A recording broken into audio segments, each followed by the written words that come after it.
Hello and welcome to Six Figure Authors, the show that helps you take your writing career to the next level. I'm Lindsay Baroker and I'm here with my two co-hosts. I'm Joe Lalo. And I'm Andrea Pearson.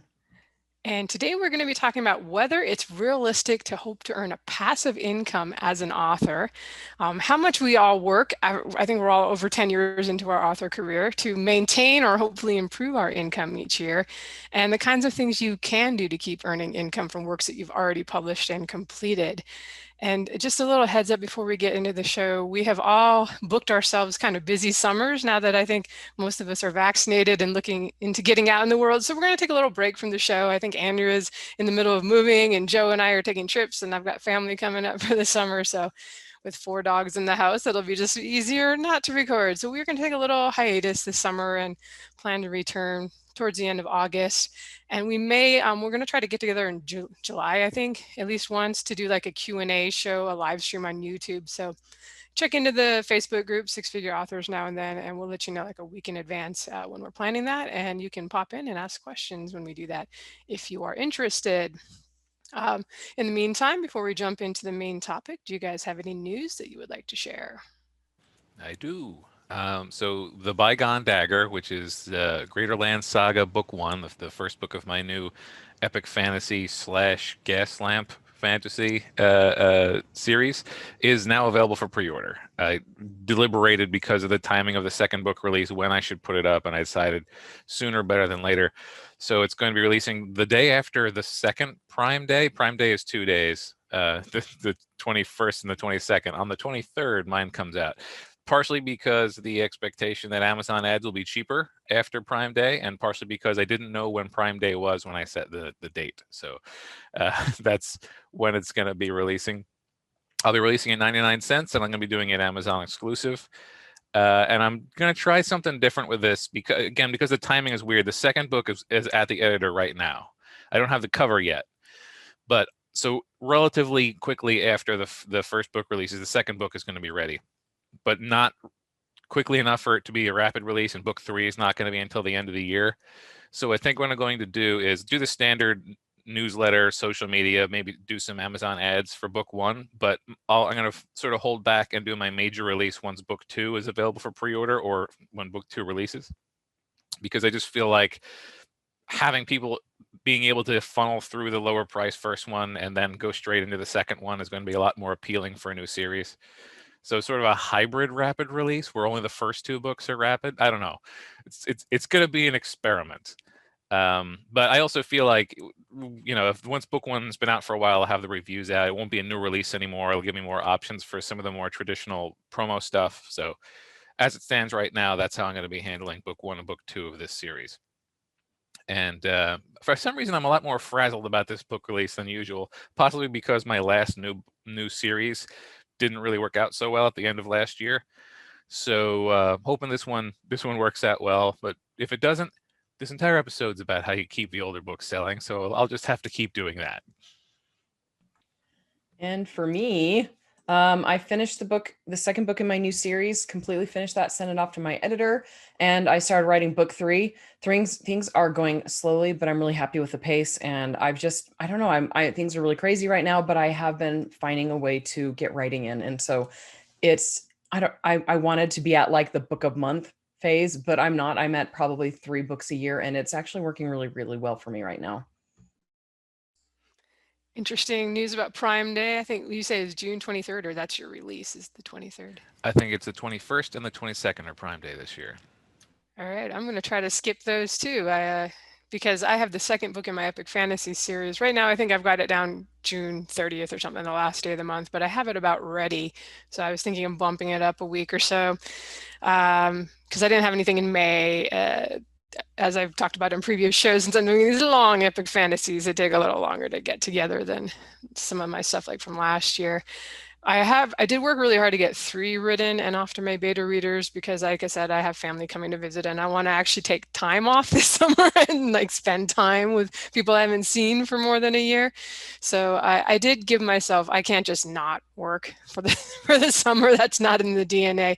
So I gave myself a fun summer project. I think I've talked about it a little bit on here before, but I'm going to try to write a trilogy of like 60,000 word novels. Knowing me, they'll end up a little longer than that, but I'm trying to make them short. And I figure 3 together will be less than book 2 in my epic fantasy series was. And no rush on those. I think I will try to kind of rapid release them all together, maybe even between books 2 and 3 in the epic fantasy series, or between 3 and 4, just to give myself a little time. But some income coming in between that. These big books that take longer, you get fewer paydays is what it amounts to. It's somewhat Kindle Unlimited page reads helps, but you still have to get a lot of people reading them, which, I found that this series didn't really take off from the beginning as quickly as like the one I did last year, where I was able to, I feel like the rapid release, if that's something you can do, if you're full-time, if you have the time, or you just write fast, is pretty effective for somebody that already has somewhat of a fan base. It just seems to really get people excited to jump into a series. Plus you get a nice boost if you're releasing 3 books, 1 month after the other, or even some people do weeks after the other. So that's something I enjoy doing. I think I'd rather I like to like work really hard, get a bunch of stuff out, and then you can kind of coast later on once the series hits its legs, hopefully. But so that's me. I just started actually, while my beta readers have the epic fantasy, I wrote the first 20,000 words of the what's hopefully a 60,000 word novel. And I'm just like, wow, a novel that could be done in a week, essentially. For, I write pretty fast when I do my rough drafts. I can do 10,000 words a day. So it's just really nice after like the last epic fantasy, 173,000 words, and that was down from book 2. So anyway, so far it's looking like it'll be fun.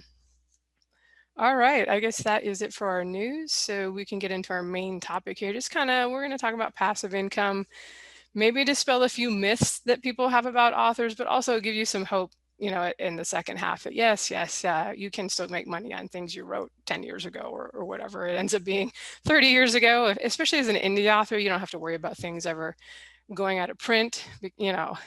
Traditional published authors are going to be the same way, probably going forward. Ebooks are going to always be in print unless it's something where they're not selling enough, and you can email the publisher and try to get the rights back if they didn't sell however many copies. Although I don't know, you guys have to look at your contracts, because these days they seem to really try to just grab everything that they can get for as long as they can get.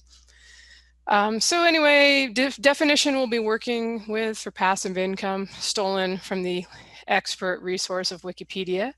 Passive income is income that requires no effort to earn and maintain. Examples of passive income include rental income and any business activities in which the earner does not materially participate.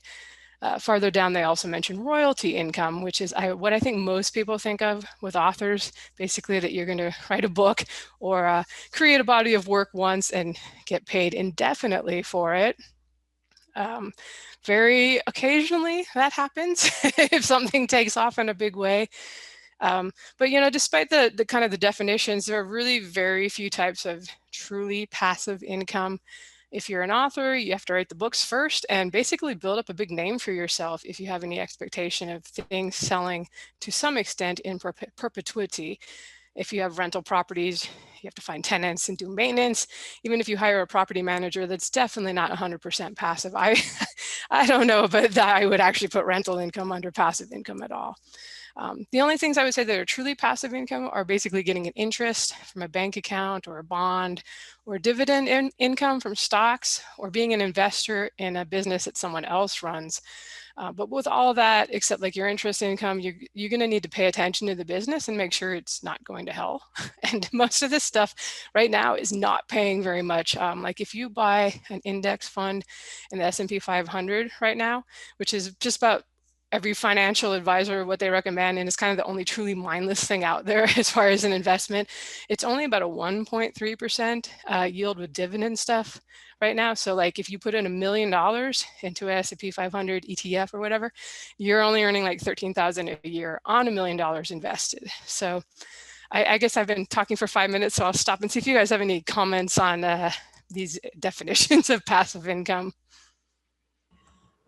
Yeah, many authors have I don't really have comments on the actual definitions, but a lot of authors have crazy expectations that their books will go on selling indefinitely. And I know I did, and I sometimes still do. when the Kindle Gold Rush happened, a lot of authors, I mean, a lot of us, we just kind of coasted for a long time on our initial release bumps. And that was, it was exciting and cool and all that. And a lot of people all over the place. I heard so many authors talking about the power of passive income from books. But most, if not all of those books that were part of that original Kindle Gold Rush, they've died out, including some of the ones that I wrote during that point. Despite what we learned from Finding Forrester, if you guys have seen that movie, it's one of my favorite movies, it's impossible to get royalties indefinitely without releasing more books or getting in with the schools, which isn't likely to happen, doing promotions, etc. And just to give people the background on Finding Forrester, it's a great movie. Sean Connery is this old guy in the book who wrote a book like 30 years earlier, and apparently later on in the movie you find out that that book is still selling constantly, is still being checked out, all 20 copies in every library, all that. I'm like, that's so unrealistic. So don't expect that to happen to you, because it's not gonna. Sorry, there's that downer thought for me. Finding Forrester is the movie where he says, "You're the man now, dog." So that if you need to bring that to mind, that's what you're keying in on. So something that inevitably happens when I talk to somebody for the first time in a while, like if I haven't seen them in a year, which is everyone right now, the icebreaker is always, "So, have you written any books lately?" And I always thought that was a throwaway line. Like they were like, "Oh, well, he's an author. I'll ask if he's written any books. It's just a thing you do." But from the conversation that follows, they're always surprised to discover it's like, "Well, when I talked to you last, a year ago, yeah, I finished 4 books since then." And they'll be like, "What?" Like, "Yeah, no, this is a job. Like, you're constantly writing, you're constantly releasing books. That's how you make a living." You know, so if it's been a year, then yeah, 2 books, 6 short stories, 2 novellas. Like I'm going to be putting stuff out constantly, and they get surprised. The overall view of people outside the author business, and anyone who's first getting started is coming in from outside the author business, is that an author has maybe 5 or 6 novels in them for a lifetime, and that's what it'll take. Like once you've made it and you're an author, you got that first book out, then really that's all you need, and you just sort of coast, and it's just not the case. And I'm saying this as the person of this podcast who probably has had the most passive income, not in terms of making the most money, but being the most passive with much of my backlist. And I've stayed solvent, so it's relatively possible, but I've still put out dozens of books. Like it's not a it's a job. This is a job. Just it's an active job. Yeah, I'm like, Kindle Gold Rush, what was that? I don't recall that. I think I was not selling very well then. I've only had one series where things kind of took off, and like it was my Dragonblood series. The first 3 books I put into a 99-cent omnibus and made it 99 cents and got a book bub. And that particular omnibus stuck. This was probably like 2014. I remember it was frustrating because I only had like one more book in the series at that time, so I wasn't really making piles of money off of it. But the first that 99-cent 3-book set stayed at like 200 in the Amazon store for like 6 months. And that was even, I think KDP Select had actually started. So it was probably like 2014, the beginning of that. And that's like the only thing in my whole career of like, I don't know how many, 80, 90 books I've written at this point that has really ever kind of been that like, whoa, it just totally stuck and sold piles. And it was a 99-cent 3-novel thing. So it wasn't like a full price anything. Like that series has done really well for me. I know a few years ago I calculated it and it made me over $1 million over the course of just that one series. So it's been a good one for me, but it's not like just if I had stopped right there, like the money would just keep coming in. It's really like your backlist can continue to sell as long as you keep releasing new stuff that sells. And then people find that new stuff and then they go out and check out your backlist. With traditional publishing, it's not that this doesn't ever happen, but yeah, like Andrew was saying, you kind of have to become a classic. Like, and who's going to figure out if your book's a classic and suddenly being like the school libraries and part of the curriculum that every poor 9th grader gets forced to read forever after, until times change and they decide your book is not like keeping with the times as far as I don't even know if political correctness is the term anymore. I have no idea, but tastes change as time changes, and books that were like classics when we were kids are now being burned for how evil they are and rewritten. So anyway, that's a tangent, but just to say, And I think did you guys have this feeling too? Because I was pretty sure my first book, the Goblin Brothers Adventures, which became a short collection of short stories that I published, but I was sure I was going to get an agent. They were so cute. They were so wonderful. They were obviously going to become bestsellers, and that was going to be what I did for the rest of my career, was write the Goblin Brothers Adventures for, I didn't even know at the time, but middle grade readers is about what it is. But did you guys kind of have that when you got started? You thought, well, I'm probably going to make it in a big I way. mean, it was really disappointing for me because the Key of Kelowna, I did get an agent for it, and he did get me contracts for it, and he did have two big movie studios fighting over auditioning, or not auditioning, I mean the rights to do a movie. And then when I signed with a small press publisher, all of that went away and none of it came back again. And so I was like this brand new little author, like going through the traditionally published route, and all my dreams were coming true. And then all of a sudden they all just crashed. And I still get people saying, hey, have they ever made your movie yet? And I'm like, no. So that was really hard. That was kind of soul crushing, honestly. Yeah, I had a whole string where I was trying to get the agents, and I was sure it was going to happen. One of the second thing I wrote after I wrote the actual Book of Deacon, the first, what will become the first book of the Book of Deacon, I wrote a trailer like this will be a movie, and I wrote what would be in the trailer for the movie, and I still have that written down somewhere where it's like, oh Joe, what were you thinking? Yeah, if you can get a legit movie done by a big studio, you probably got a good chance of selling a lot of books going forward. Just had some dogs appear that were out and about all day. It's prime hunting season, hunting in my property here in June in Oregon. Okay, you guys are breathing heavy. They're going to hear you on the podcast. You're like stalkers in the background while people are running. Let's just move on. We kind of started on this already, but we've kind of got a list of myths about passive income and authors that you can share with your author friends who are also at a delusional stage in their author career. Just so, actually, I think I put this together, or I started it, and we all put down things just as kind of to let you all know that we all had these thoughts, and if it's not happening quite how you imagine, it doesn't mean it can't happen, or that you're not a success if you're not like getting 500,000 a year in royalty checks right now. So anyway, first one kind of is just the myth that you can write a book, give it to a publisher, and get paid indefinitely. And, like we said, very few books actually take off in this kind of way. And most of them are just going to be forgotten, especially if the author stops publishing. And another myth, and I had this too when I was doing my workshops, taking years to get that first book finished, is just that writing the book is the hard part. Yeah, unfortunately, it's a big accomplishment. And like I've told you guys, it took me 7 years to actually finish a book that was, that I thought, oh, this is good enough to share with other people. I feel like, other people are enjoying it and I want to publish it.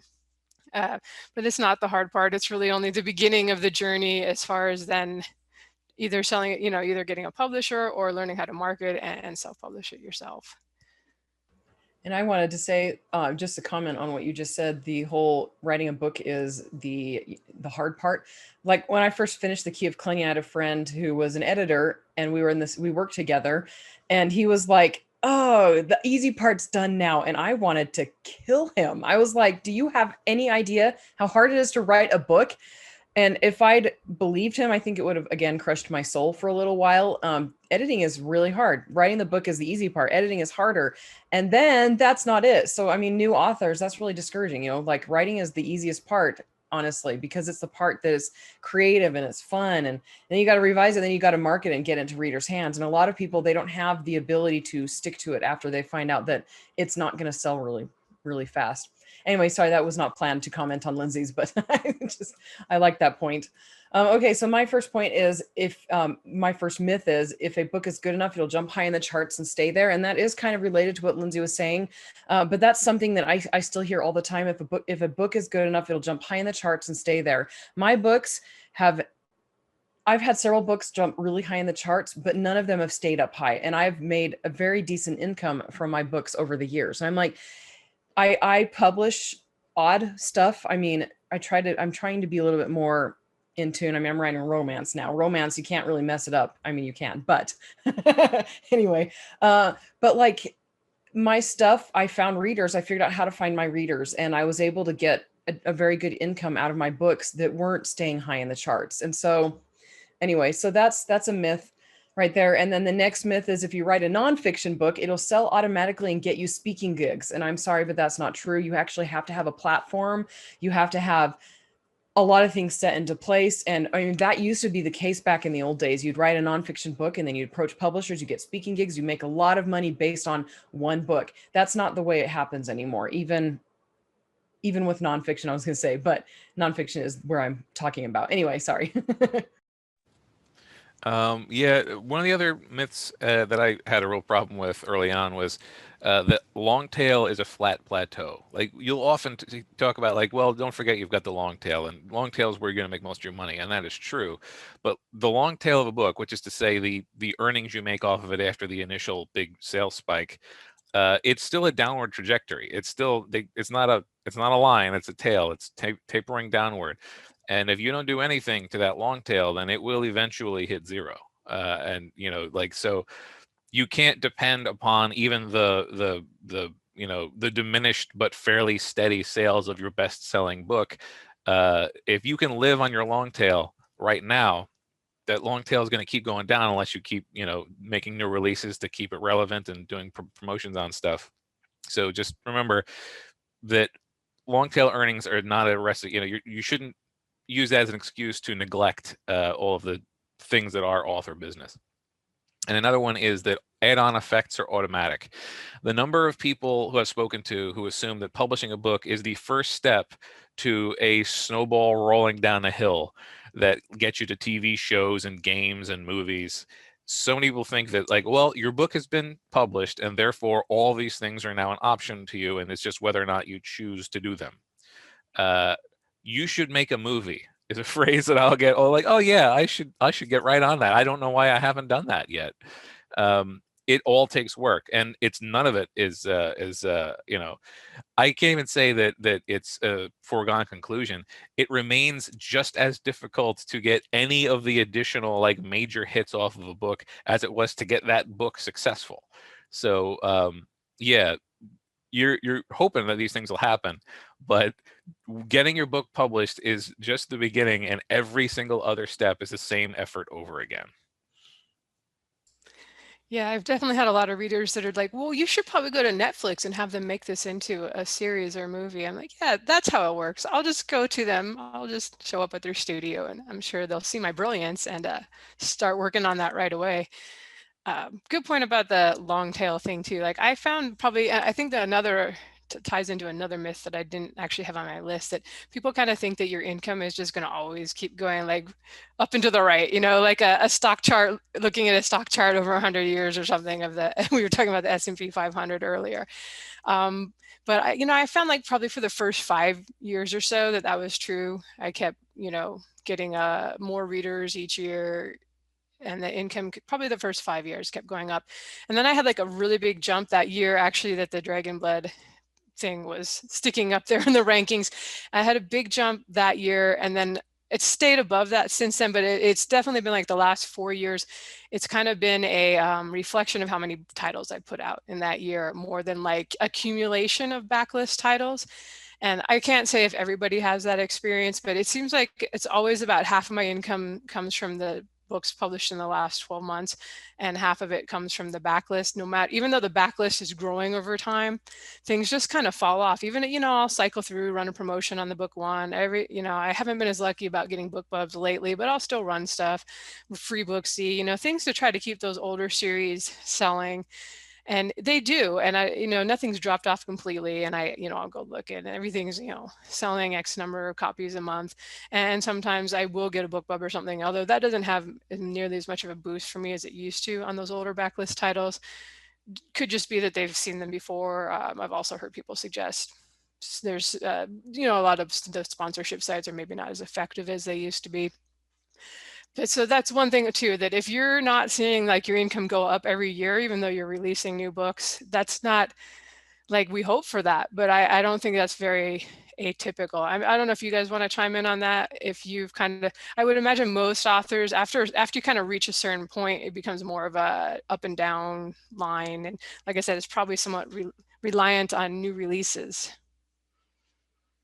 Yeah, it's up and down. Like similar for the first 5 years or so, I was having tremendous growth, and then I had sort of a plateau where I had almost exactly six figures for like 3 years in a row, and then I'm in the midst of a trend downward, not trend downward. I'm in the midst of a lull, which hopefully is going to be going up as soon as these new books come out. But yeah, it's up and down. Sometimes ups outnumber the downs, and vice versa. Yeah, my ups and downs honestly coincided with BookBub features in the early days until I, figured out how to do Facebook ads and stuff like that. And then it's even with those big spikes, that were BookBub things, it went gradually up, and then I'm just continuing my graph here. Got up higher and higher, and then I kind of plateaued for a while, and I wasn't able to break it, break above the peak or whatever. And then I decided to have my third child, and then things went downhill from there. But they've gone up significantly. Actually, they've doubled again since last summer, or was it 2 summers ago, 2019. So I'm again at a decent position. I'm not in love with it. It's not nearly close to where I was before, but I'm actually doing pretty well right now. So that's been encouraging. So I don't know. I think there's a lot of listeners that would be like, if I could just hit $1,000, if I could hit $500 a month. It'll happen, guys. Those feel like lower points past in our past for us as authors who have a lot of books out, but reaching that spot does happen. It's very possible. I would say it's much more possible to, hit a couple thousand a month than it is to is to hit six figures. It's so much more possible, guys. Like they didn't already know that. But I'm just saying, like those goals, they do come, and they will come for most of our listeners, I would have to say. Just keep plugging away, releasing good books, doing what you're supposed to be doing.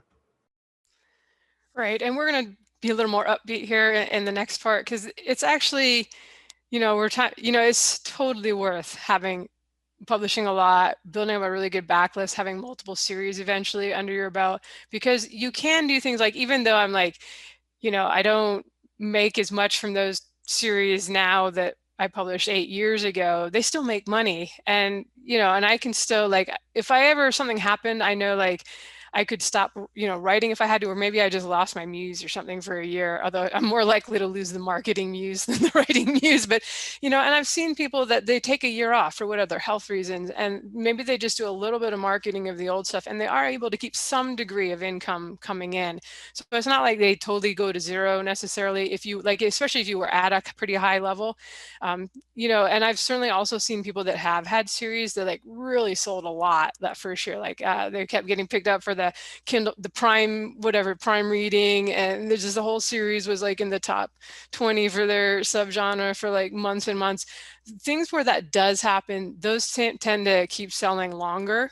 So be thankful if you are able to like really get some momentum like that. But it's not to say you have to have that happen to keep books selling. The more titles you have out there, especially with like evergreen stuff, the more options you have, and you can cycle through with marketing too. Like if your book one ads for X series are not working that well anymore, you can turn those ads off and try marketing another series that you haven't marketed for a while, and you may find that the ads do better just because people haven't gotten that kind of banner blindness to seeing them all the time. But yeah, let's go ahead and kind of jump into how authors can earn semi-passive income. We'll talk about that. I have to say that, let me just throw in that the inspiration for this show was someone pitching the podcast. They'd written a book about, like, I don't remember what it was. I apologize. I'm sure this person isn't listening because I know we don't take pitches for guests if they did, but the book was like how I earned all this passive income last year by only writing 12 novels. And it's like, wow, you think writing 12 novels in a year is passive income? I had a news story for you, right? Come work for me. So it's really, it's a lot of work to write the books in the first place. And then, like I said, to some extent, if you get them selling, they may keep it selling for a while. But boy, that is not passive income. That's not the easiest way to, get things rolling. writing books is hard work, guys. But on the plus side, now that digital is kind of the norm now, the great thing about digital products, we've talked about this before, is they don't cost anything to produce after the initial time, effort, and cost of editing and cover art to put into the product. So even if at some point maybe you're only selling like 5 copies of that particular ebook a month, assuming you were able to like sell enough early on after the launch or in the first couple of years or whatever to earn back your cost, then everything from that point onward is just money that, it keeps rolling in. Hopefully you're not spending a lot of time on like an old series. Like we said, we've all been in this for 10 years, so we have stuff now that it's getting pretty old. But especially with fiction, as long as your content is evergreen, as I call it, meaning it's not going to get dated. Or even with fiction, if something is dated, it's kind of like, oh, cute, I've read a romantic contemporary romance from the 1980s. It kind of just turns into a historical romance if enough time passes, and that's a legitimate. You just go into Amazon and be like, this is no longer a contemporary romance, this is now a historical romance. Please enjoy this story set in the 90s. But people will continue to read stuff even, and fantasy and well, actually sci-fi is really easy to date yourself, because a lot of things now that are happening in 2020 were not perceived in like sci-fi. If you read sci-fi from the 80s, they never could have like foreseen the iPhone, right? All right, so as long as it's evergreen, you build up your backlist and you can continue to sell it with minimal effort. I do, like I said, I'll try to get a free book C on one of my perma-free book ones. And then, of course, any new release you have that you're working on, you can kind of direct newsletter subscribers to your backlist. Like one thing I do is I've got a 4-book starter bundle that has 4 of my fantasy book ones, and I just give that away to everybody who signs up for my fantasy list. Even if they came in on the contemporary fantasy, they're getting my book ones for what's more epic fantasy kind of stuff in steampunk. And so that's something that kind of helps those older series sell. It helps like new fans find them and check them out, and can kind of keep that stuff selling. And it's really no effort on my part beyond when I originally bundled that up a few years ago and got a cover, and now it's just on BookFunnel. And like I said, it's something they get for free when they sign up.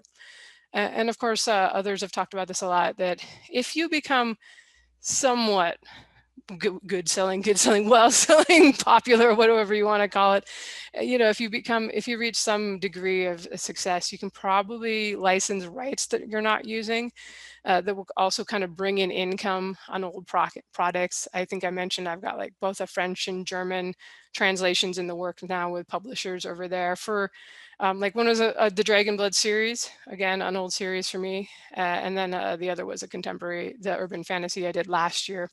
So we'll see how those do, but however they do, I got paid for them and I didn't have to do anything except send them the manuscript and the cover art. All right, I'll pass it to Andrea for a few more. Okay, my first one is courses. If you're skilled enough in a specific area, you can teach other authors how to do it too. Like a book, once a course is put up, you don't have to do it again. And it can be anything. I mean, authors, even my clients who come to me and like, take your courses or whatever, they're skilled at craft. If you know how to write a killer beginning, or if you write killer dialogue or something like that, you can actually put courses together on how to do that. And, they don't have to be expensive, $15, $20 or whatever, just having something out there that is semi-passive income, that is just never have to touch it again. That's something if that's something that interests you, then go ahead and do that. And then using POD for things that have to be physical, like print. If you create a game, like a card game, there's companies that do POD for almost anything. And this means shirts, merchandise, stuff like that. This means no shipping issues or money exchanges on your end. And the result is almost passive income. You do need to be maintaining your business, as you know, to have them sell just like everything else, but you can put ads to your print books. I have several author friends who sell almost no ebooks, but are 6-figure authors on print books. And so, that's something that you can look into doing, and you can, put ads. Yeah. I am struggling with English tonight, guys. You can put ads and put ads.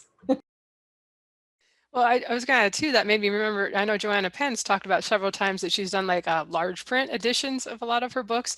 It's like a whole another audience of people that, they weren't going to get it before, but now they're like, oh, that's large print. I'm totally going to get that. It's for me. So yeah, and that's like minimal effort to do that kind of stuff once you've already written the book. Yeah, it's true. And so I just wanted to say earlier, Lindsay mentioned like selling other rights and stuff. Uh, I got a check for $2,000 that I forgot I had not yet received my translation income. And I was just like, oh, what's this about? So every now and then, when you've diversified enough, every now and then something truly passive will come along because you just genuinely forgot that it existed, and then it comes along. But so once your backlist is long enough, assuming you're doing a good enough job maintaining access to your fans with social media and newsletters, you're probably going to attract enough new readers that are familiar with your new stuff but aren't familiar with your old stuff, that you can actually like double dip your own audience. Like, your newsletter's got 500 people on it that joined after the first series concluded. Just mentioning your already released book to your own newsletter is remarkably effective at giving a little boost to the older books, because your audience is going to have some churn. Some of the people who were fans aren't fans anymore, and there's new fans that so if you've got a long enough backlist and you keep access to your audience, then your own audience starts to cross promote amongst themselves with other things that you've written, and that's impressive to be aware of. And the other thing is, the natural evolution of a series produces like low effort additional products. So once you've got a series that's more than 4 books, you can put up a box set. And a box set is going to be very, very easy to produce. And then it's just another item that's out there, and it's another tool in your toolbox. So yeah, like the natural effect of producing more books is going to add some low effort additional items. And if you really really want to plumb your depths, once you get 10 years into your career, you can start putting out anniversary editions and stuff. Like, there are ways to draw upon your previous efforts without duplicating effort and just getting a little bit more out of them. Right. That's like always the kind of thing where I'm like, if I ever get tired of writing, I mean, and like I said, it usually goes the other way where I get tired of all the other stuff around publishing, not so much the creating of stories. But yeah, I keep that in mind. Like, well, you could, it's not like you've put a lot of effort in, you work really hard, you do accumulate a large backlist. I would absolutely say you hopefully will get to a point where you can start coasting a little bit.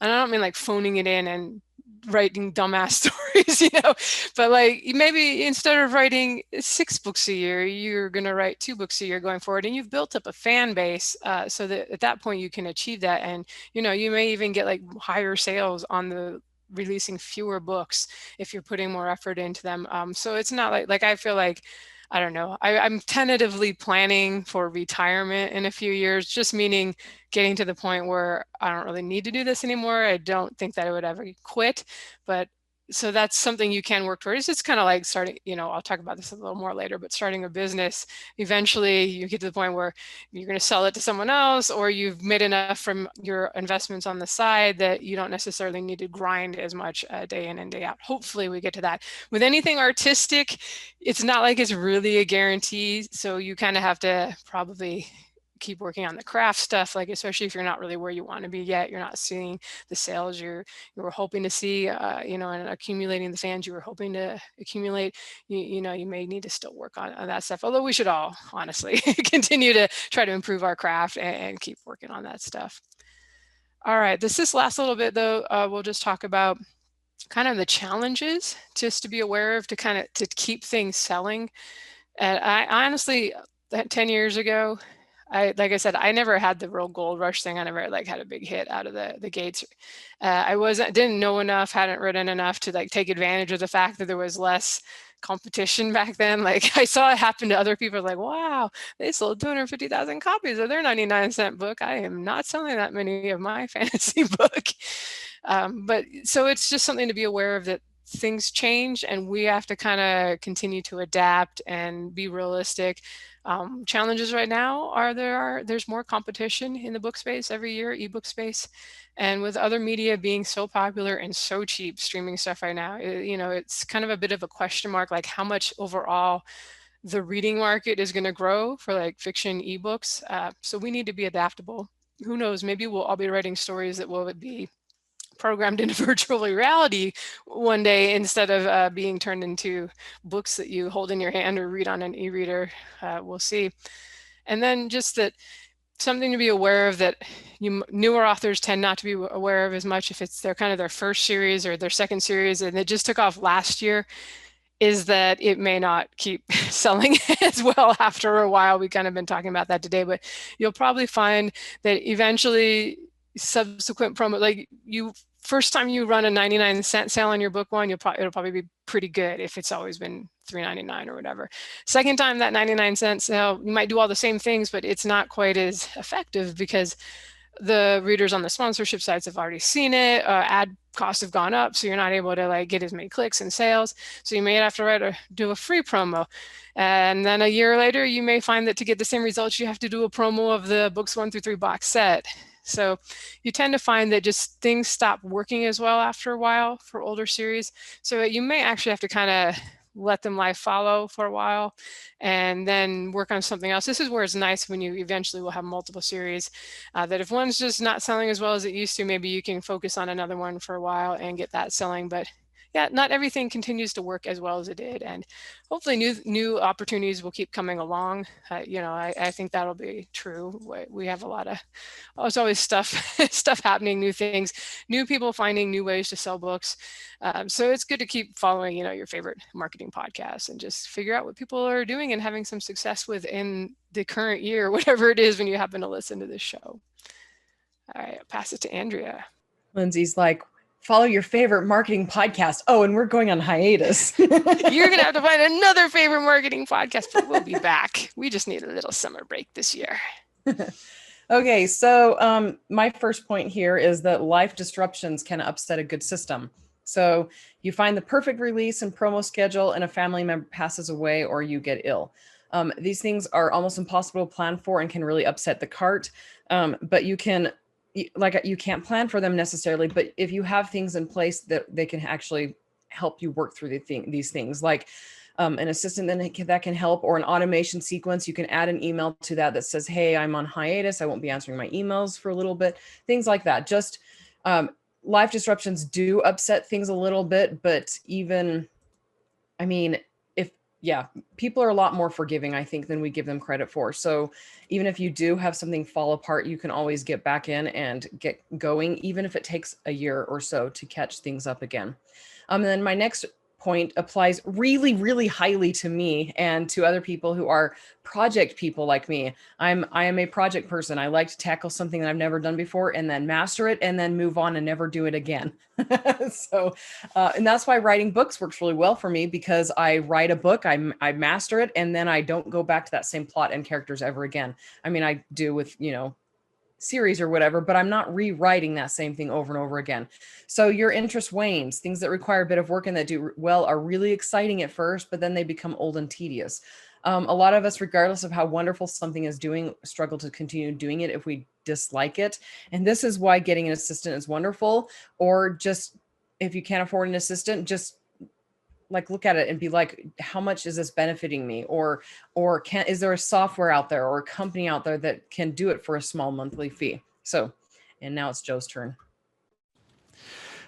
So one of the challenges you might run into, and this is related to what Andrew was talking about, is a lot of maintaining sales is about maintaining momentum. We've had people talk about it on the show in the past, but there's a sort of a minimum level of sale that you need for organic stuff to really start taking over. And if you have been living at that line where you're like, yeah, my new book releases and stuff are keeping me visible enough that I don't spend too much on advertising, and then some life problem comes along and you have to take time off, or the trend that you caught right on the crest starts to wane before you're ready for it, you can fall off that treadmill and suddenly your organic sales tank, and it can be really hard to get that momentum back. So that's that's a major challenge that I would say I ran into a couple of times. And another one is market trends tend to cause significant shifts in the expectations for consumers. Like, you can put together an entire plan that works perfectly, and this is the price that everyone is willing to pay, and this is the release schedule that people are willing to accept, and here's the stores that I can sell on that they'll want me to be. And then something can come along that can completely change the way the business works. And suddenly you have to, completely change the way your business works in order to get back to where you were. So, it more than, like Lindsay mentioned, in any artistic endeavor, this is the case, but also in any business endeavor, things can change so fundamentally. You sort of have to stay on your toes even once you have a working system, because the system itself can alter. Yeah, a good example of that was when Amazon Kindle Unlimited came along. It's like we were all doing great. We were all wide. Why would anybody be exclusive? And then they were like, hey, you need to be exclusive if you want to have your books in this Kindle Unlimited thing. And, for the first year or two, I didn't do the KDP selecting. Like the first year or two, it wasn't even Kindle Unlimited. It was just you got like those couple of free days a quarter, and I don't know. I think you've got a boost or something on some of the promos. But I had to like make the choice in like 2016. Am I going to continue to ignore this and stay wide with everything, or I'm going to try releasing some things and doing a little bit of a pivot? Because I definitely seen that it was harder and harder to get a new release to sell as well as it had been for me on Amazon after a year or two into Kindle Unlimited. So it can throw a wrench in the system. You kind of have to, and it's perfectly fine if you decide I am not going to change for the changing times. I'm not going to make a long book just because Audible sells mostly credits to people that, want the really good deal. But sometimes if you're too stubborn, you might have to accept that you're not going to have as good of results as you might have had if you were willing to be a little more flexible and with changing times. And I'm sure Amazon or somebody else will throw another wrench in things in the next few years, and we'll all have to adapt or choose not to. So it is a passive income, I guess, to bring it back to the main topic of the show, is possible to some extent on stuff you've already written, but it's a little bit misleading to think that stuff that you wrote years ago is just going to keep selling in large amounts if you're not doing anything to like try to continue to market it, or so I guess we should just wrap up with some final thoughts on this, since we've been rambling on this subject now for a little while. So just kind of answer the initial question that we had, is like, will you get a lot of passive income as an author? Will you write the one book that means you never have to work again?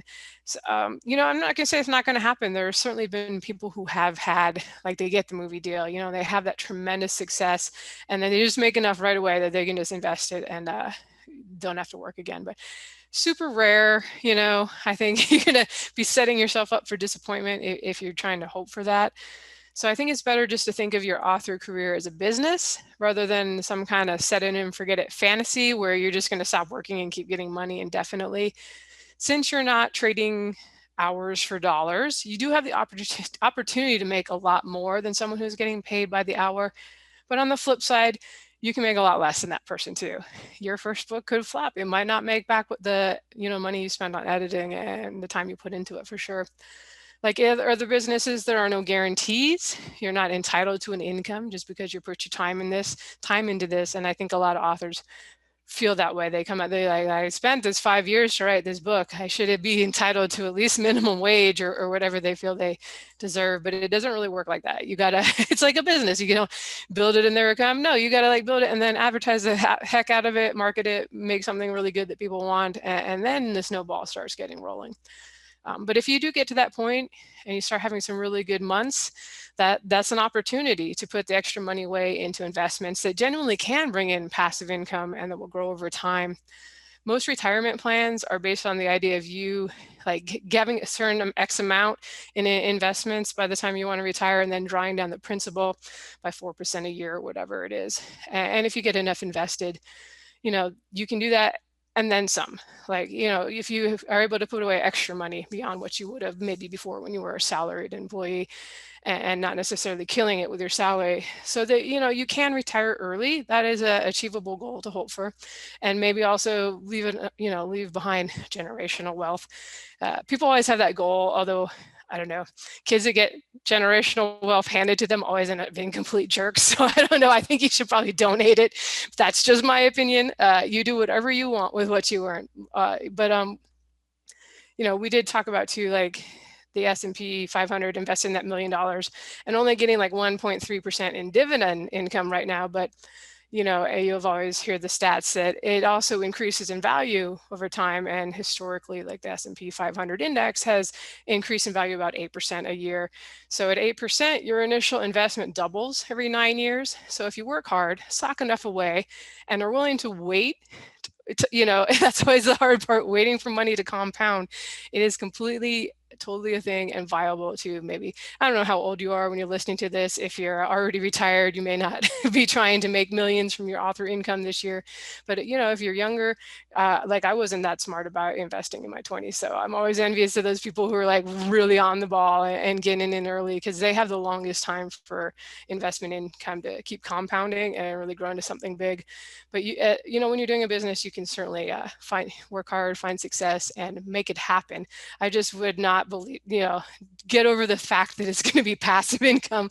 At least your writing income is probably not going to be that way. You're probably going to always have to put some effort, even into those older books you've already finished, if you want to keep them selling. Which is such a wonderful thought, honestly. I'm not even being sarcastic about that, because this is something where we actually have control over what happens with our books. If they're not selling, we have the ability to go, why are they not selling? To look at the cover and the description and all of that. It's not like, back in the old days where your book wouldn't sell and that was the end of your career. We actually have the ability to do something about it. And that, honestly, my closing thought is kind of like, it's similar to Lindsay's, but it's also something that's been on my mind a lot lately over the last, I don't know, 10 years. It's crazy to me that authors feel like they're the exception to every business rule. I mean, it's just crazy to me. And so I see authors that, I don't know this. Yeah. Okay. So one of the biggest mistakes I see authors especially make is they get angry when their content, when their books don't go big when they think it should. And when I was like, I don't know, like this applies to a whole bunch of people. It doesn't just apply to authors. So it's not like I'm picking on authors, but I mean, like YouTube people who put up videos, and singers and clothes designers and illustrators, pretty much any field, honestly, even contract workers. Like if you're only putting a little effort in, things are not going to they're not going to ever happen. And so sometimes you get people who, ooh, it's like hit my microphone. That was violent. Sorry. Now I'm going to get the giggles. Okay. Calm down, Andrea. Okay. Okay. So people only put a little effort in. They're thinking innocently that it was good enough. And so, this applies to a lot of the beginner authors. They're like, wow, I put a lot of work in and I did a really good job. And it's because they don't have experience. They haven't been exposed to a lot of things that show them they could actually do better. And then there's other people where they're not actually researching successful competitors and trying to match step by step what those individuals and companies did. And those are honestly the majority of people. They don't recognize that what they're doing will not lead them to success because they don't know what the path to success is. They recognize that what they're doing is not working. And then there's another group of people who are arrogant enough to think that they couldn't possibly do better. And I've been in that group before. And I think that a lot of authors have, if we're honest with ourselves, where they're like, I'm doing good. My books are great. My covers are great. Why aren't they selling? It's the reader's fault. It's not the reader's fault. And this is me talking to myself, like recognizing that you can't blame people who don't know your big book exists for not reading your book. And you can't blame people who don't read your market for not reading your book. Anyway, so this falls into what I'm going to say next. If you are not working hard and smart, you're not going to be successful. So a lot of authors are very hard workers. They put in the hours to write those books, but they don't necessarily put in the hours to become smart at being an author. If you aren't willing to study those in your area who are successful and see what they did to get there, and then be willing to work harder than you've ever worked before, you probably don't deserve success. And I know that that's kind of a harsh thing to say, but honest, it's true. Like if you're not willing to do what it takes to be successful, then you're not going to be successful. Anyway, so success requires hard work, but it also requires smart work. And I feel like it's kind of important for me to say right now, yes, I know my books aren't doing really, really well right now, but I recognize that. And I know why they're not doing well. And it's not something I'm willing to change right now because I am a mom and a wife first. And my success is not going to change until I get to the point where my kids are a little bit older and are more independent. And those of you listening, I know there are several of you who are in a similar position. Just things are not always going to be the way they are right now. And I always get this all the time. cherish your children right now, because they're not going to always be little. And so things will get better for you. And if you're having health problems, I mean, things can get better. Things will get better as you learn how to work around those kinds of things. From my vantage point in helping authors go from 0 sales up to 6 figures and even 7 figures in 1 or 2 cases, only people have learned what it takes to get their content out there, who are consistent and who deliver what consumers want, see success. If you're diligent, if you're a hard worker and a smart worker, you will eventually see success.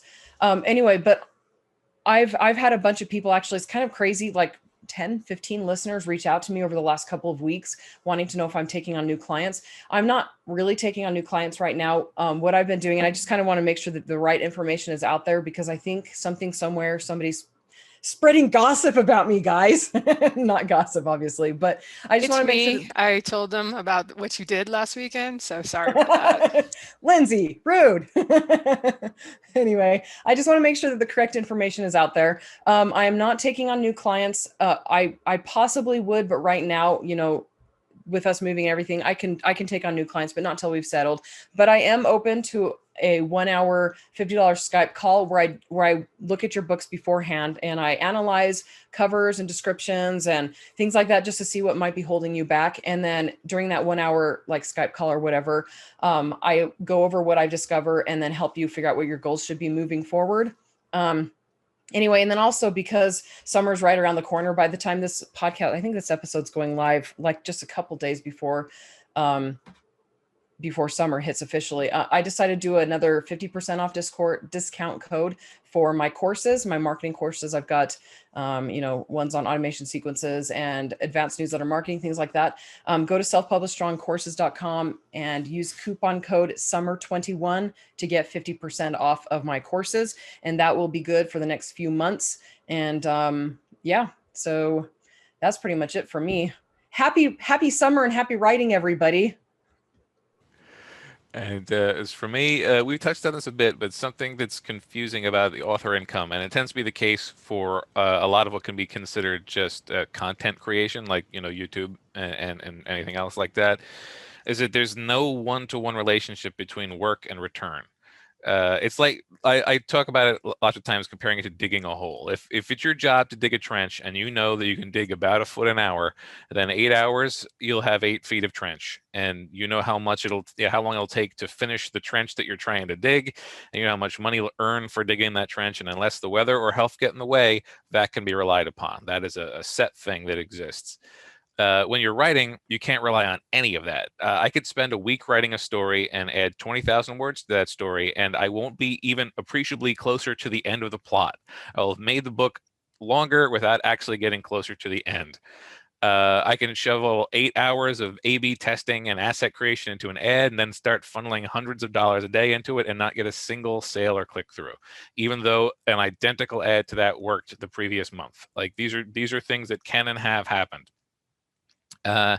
Alternatively, I can spend that same week writing a story and end up 50,000 word plot that's complete, and then put a cover on it, publish it, never run an ad, and start making $10,000 a month for a year, just because it got swept up in the algorithm, or a similar book came out and started a trend, and mine was the next one on the list when people started searching, or a blog mentioned it.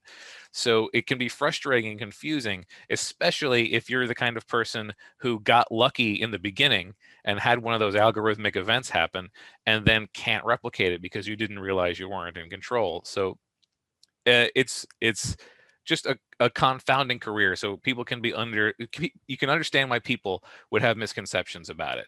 So when I try to talk about passive income or things like that, being an author is a little bit like being a plate spinner. Things can keep going for a while. But if you're not running around giving them a push when they need it, pretty soon you're going to be surrounded by broken glass and have a disappointed audience. So that makes things feel a little bit harsh and fatalistic. But it's important to realize that unless you win the lottery with a perennial favorite, you're going to be working on your craft and you're going to be working on promotion for the length of your career. And that's what every person who works in any career does, is continues to work on it from beginning to end. So you're really no different in that regard. So just keep that in mind, and keep your nose to the grindstone. Yeah, I'm always kind of envious when somebody says their first book sold piles. I'm like, really? I didn't have that experience, but I don't know. Sometimes I think that maybe it's better to have had that kind of gradual stair stepping up so you never had like really big expectations and everything was just like, yes, it's getting better. I can do this. But I don't know. I'm sure I wouldn't have objected if the first book sold piles either. But wherever you are in your author career, hopefully we've given you a little hope that there's possibility to get semi-passive income going forward as an author. There are ways to make money. It can, like a business, you can take off and do really well for you. And yeah, but the just kind of plan to, whenever you have the good months, like everybody always wants to quit their day job right away, which is understandable if you've got a rough day job. But if you keep working at your day job for a while and just sock all that extra money you're making inside into investments, it's probably the smartest thing you can do if you want to be set for life. But easier said than done, I know. Good luck to you all. Have a great summer. Andrea, what was it again? Self-publishedstrongcourses.com. Coupon code summer21. Strongcourses.com. Yes. I'll put it in the show notes if people want to check it. out your courses. How do they find you for the Skype call if they're interested? Email me, Andrea at selfpublishedstrong.com or ap@andreapearsonbooks.com. I check the andreapearsonbooks.com one more frequently. All right. Good luck with your move and good luck to everyone this summer. Hope you have an awesome one. Thank you for listening and thank you to Joshua Pearson for producing the show. You can find the show notes or leave a comment or question at sixfigureauthors.com with the number 6. And like I said, we'll try to get together in July to do a live stream Q&A. So watch the Facebook group. We'll let you know like a week ahead of time before we do that. Have a great summer, everyone. Bye-bye. Bye, everyone. So long, everybody.